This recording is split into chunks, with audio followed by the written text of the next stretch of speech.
A Crisp County death investigation from April of 1972 is still open, and that's not the only interesting fact about that case. In a special report, Fox 31's Todd Bailey sat down with investigators to take a look into cold cases. It was a day very similar to this one when authorities were called to this pecan grove about 300 yards to my left, where they found some unidentified remains. The bones had been there a year, and J.D. Rainey Jr., Crisp County coroner, is one of the last living investigators on the case. Prevalent feature that we found was the dental work was basically fully intact.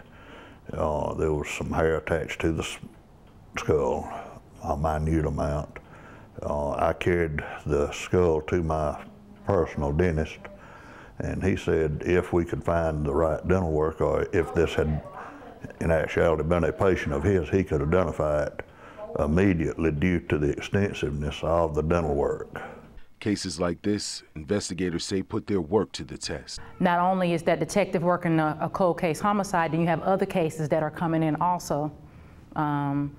So you have that on the detective too, and then at the same time you have the family members that are calling you. So it can take a big toll on the detective. But what makes a case cold? Any case that goes past the 6 month and older, it becomes a cold case. In the 1970s, most investigators relied on a pen and paper, but documentation now is even more extensive. The cases that were investigated back then were not as in-depth as they are now.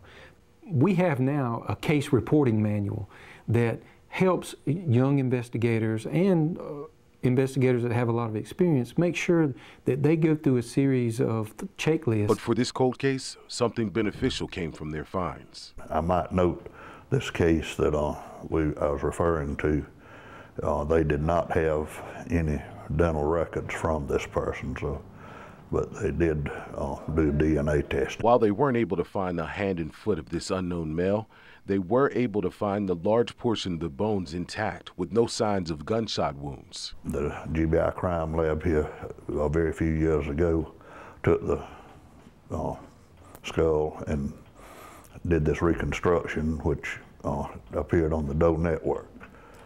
Shortly after this appeared, we had one very good lead. The network is currently called Unsolved Cases on the GBI website, and a lead came from a young lady who said she was very young when her father disappeared, and they had never heard anything from him, but this reconstruction looked very much like she remembered her father looking.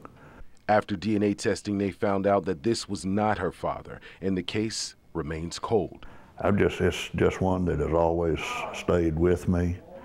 I've hoped that before my time comes to go on that I could see it solved.